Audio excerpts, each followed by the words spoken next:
This is what devastation looks like. This is what happens when 30 inches of rain over 3 days, combined with 100-mile-per-hour winds, slam into western North Carolina mountains. Hurricane Helene was like a giant monster, crashing through the forest, bringing down 100,000 acres of trees. 80-foot oaks and maples were splintered, root systems torn away. Landslides scraped away entire sides of mountains. Scientists say the forest structure of the Blue Ridge Mountains suffered damage never before recorded, leaving one of America's most diverse ecosystems hanging in the balance. This is the Elk Mountain area just north of Asheville. What you see here is just a small part of what went down September 27th when Hurricane Helene came through. Trees are down everywhere. In fact, 17% of the trees in Buncombe County were lost during the storm. What we should be seeing right behind me is green, not sky or barren bark. And infrastructure was hit hard too. Roads, bridges, power. But what about the infrastructure of the forest? There are experts on the mountain right now trying to find out just what went down. It's all about what's called the tree canopy and keeping our forest ecosystem healthy. So I've always loved plants. When I was a kid, my grandparents lived up in the mountains and we'd come out, and I just always was really fascinated by the little things on the ground, actually, were my sort of first love. Margaret Woodbridge is senior ecologist at the Bent Creek Experimental Forest southwest of Asheville. She's in the place where science meets the soil.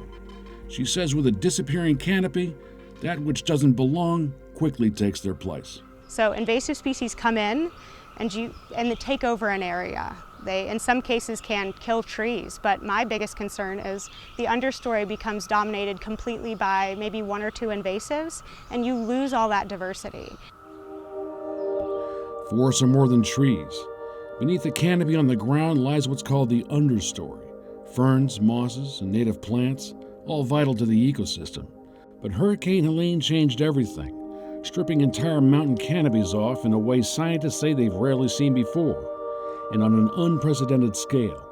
It's shifting the balance. The conditions now are putting us kind of on a track to not return to normal, but maybe return to something completely different that we don't fully understand. That might be a little scary. Yes, it is scary. And it's hard because of the scale and how do you begin to approach that? So for example, we see here our native flame azalea that's been taken over by Oriental bittersweet. Wow. And so eventually this shrub may die. This right here? Yeah, so this is the bittersweet. And we see these orange flowers. This is that native flame azalea. It's a beautiful native shrub, but the bittersweet has almost completely overtopped it. It just wraps itself around the...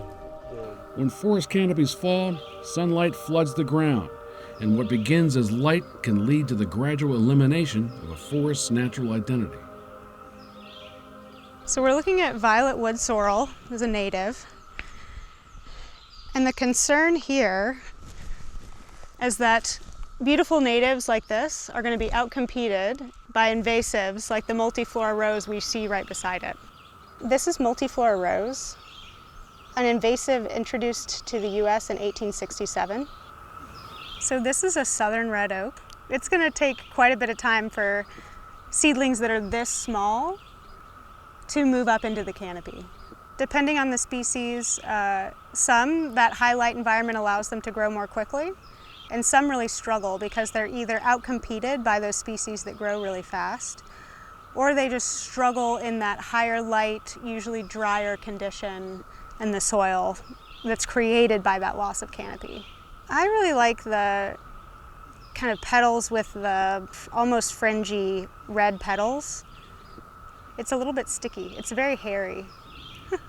We have thousands of native plant species, so I can't imagine how many we have overall. I think just in the Smokies, there's at least 140 native tree species. And the trees cradle about 1,600 native plants and around 200 bird species, along with a range of woodland animals. They all depend on their own formula for survival. And Woodbridge says you don't even need a total canopy loss.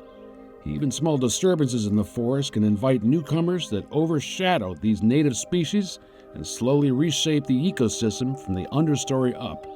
You'll see species that like different light environments because that smaller gap creates different light environments, like spots of highlight, spots of low light, wetter spots, drier spots, so you get that diversity. You don't necessarily get that when you have just kind of a completely simplified condition. So we're seeing a couple of invasives here, and it's a good example of some of the most concerning ones. So we've got multiflora rose here, and that's the white flowers you see coming up on the tree. We have English ivy, also growing well up into the tree, and if you look up, you can start to see how expansive and kind of prolific the multiflora rose and the English ivy are.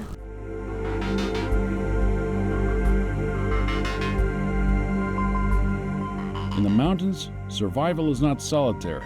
Trees, plants, animals are all connected within a complex system where every living thing depends on another, and nothing thrives alone. I guess we're all part of it, aren't we?